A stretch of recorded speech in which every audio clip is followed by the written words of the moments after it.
Hello friends, आज हम लोग समझने जा रहे हैं यूरोप को। यूरोप की रीजनल ज्योग्राफी। यूरोप जो है सेकंड स्मॉलेस्ट कॉन्टिनेंट है। ऑस्ट्रेलिया के बाद ऑस्ट्रेलिया सबसे छोटा है और यूरोप जो है उससे बड़ा है।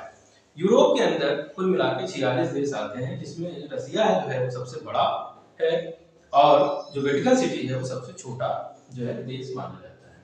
इसको पेनिसुला और पेनिसुला भी कहते हैं और इसका जो फैलाव है वो 30 डिग्री नॉर्थ से लेकर 80 डिग्री नॉर्थ तक जाता है और साथ ही साथ पश्चिम में 10 डिग्री और ईस्ट में ये 60 डिग्री तक जाता है। अगर इसकी बाउंड्री को हम लोग देखें तो नॉर्थ में इसमें बाल्टिक सी है और इसके बाद साउथ में जो है मेडिटेरेनियन सी है।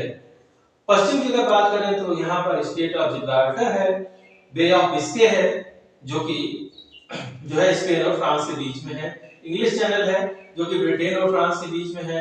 साउथ वेस्ट की अगर बात करें तो यहाँ पुर्तगाल और स्पेन है। इसी प्रकार से इधर स्कैंडिनेवियन कंट्रीज हैं और यूराल पर्वत है जो कि एशिया और यूरोप को अलग करने का काम करते हैं। कैस्पियन सी पाया जाता है, कॉकेशियस माउंटेन पाए जाते हैं और ब्लैक सी भी यहाँ पर पाया जाता है। तो यहाँ से प्राइम मेरिडियन जो है गुजरती है यूरोप से।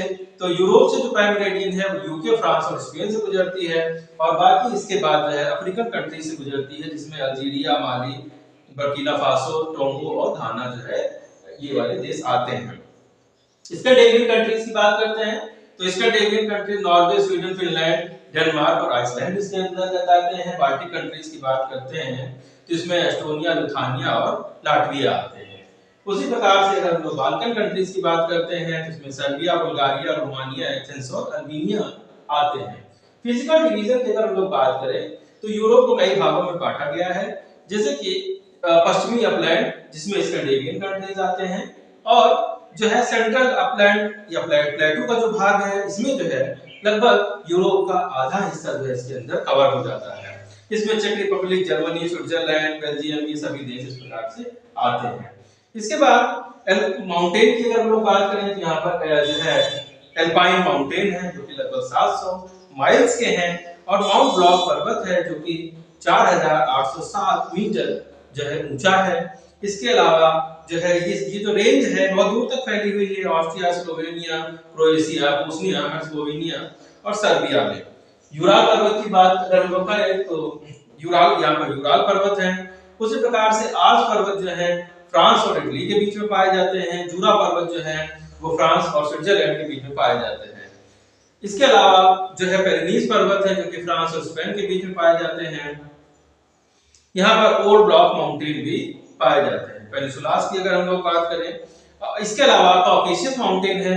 कॉकेशियस माउंटेन में जो सबसे बड़ा पर्वत है वो है माउंट एल्ब्रूस। माउंट एल्ब्रूस जो है यूरोप का सबसे ऊंचा पर्वत माना जाता है और इसकी जो ऊंचाई है 5642 मीटर की है। और पेनिसुलास की बात करते हैं तो कई सारे पेनिसुलास हैं यहाँ पर, जिसमें कि जो है बाल्कन, इटालियन, इबेरियन ये सभी पेनिसुलास यहाँ पर पाए जाते हैं। ड्रेनेज की बात करें तो कई सारी नदियां भी यूरोप में बहती हैं और इसमें रॉन नदी फ्रांस में, एब नदी जो है स्पेन में, और जो है नीपर और डेन्यूब नदियां हैं। उसी प्रकार से राइन नदी, एल्बे नदी जर्मनी में बहती हैं। इसमें डेन्यूब और राइन नदी जो है वो इंटरनेशनल रिवर्स हैं जो कि कई देशों से होकर के गुजरती हैं। बेस और जो है गल्फ की बात करें तो इनमें कई सारी गल्फ हैं जो कि अलग अलग जो है देशों को बांटने का काम करती हैं, इनके बीच में पाई जाती हैं। जैसे कि जो है गल्फ ऑफ फिनलैंड है वो जो है फिनलैंड और एस्टोनिया को बांटने का काम करती है और उसी प्रकार से गल्फ ऑफ बोथनिया है जो कि फिनलैंड और स्वीडन के बीच में पाई जाती है। ये जो है गल्फ ऑफ रिगा है जो कि एस्टोनिया और लाटविया के बीच में पाई जाती है। लायंस की खाड़ी है जो कि फ्रांस के साउथ में दक्षिण में है और बे ऑफ बिस्के है जो कि स्पेन और फ्रांस के बीच में पाई जाती है। इंग्लिश चैनल की बात करें तो हमने पहले ही बताया कि इंग्लिश चैनल जो है वो ब्रिटेन और फ्रांस के बीच में जो है वो पाया जाता है। तो भूमध्य सागर है, मेडिटेरेनियन सी है, वो यूरोप और अफ्रीका को अलग करने का काम करता है। उसी प्रकार से जो ब्लैक सी है वो यूरोप और एशिया को बांटने का काम करता है, इनके बीच में पाया जाता है। यहाँ पर कई सारे लैंड लॉक कंट्री भी हैं, स्विट्जरलैंड, ऑस्ट्रिया, स्लोवेनिया, चेक गणराज्य और हंगरी। ये जो है लैंड लॉक कंट्री हैं, ये किसी भी समुद्री सीमा को नहीं टच करते हैं। यहाँ पर बहुत सारी खाने हैं, जैसे लॉरेन के जो है खाने हैं जो कि लॉ एस्क के लिए जानी जाती हैं। फ्रांस को फैशन की नगरी कहा जाता है। उसी प्रकार से डुलुथ जो है वो जो है विमान उद्योग के लिए जाना जाता है। एंटवर्प बेल्जियम जो कि बेल्जियम में है, वो हीरे के जो है व्यापार के लिए जो है फेमस है। शेफील्ड जो है वो कटलरी उद्योग के लिए जाना जाता है और ये इंग्लैंड में स्थित है।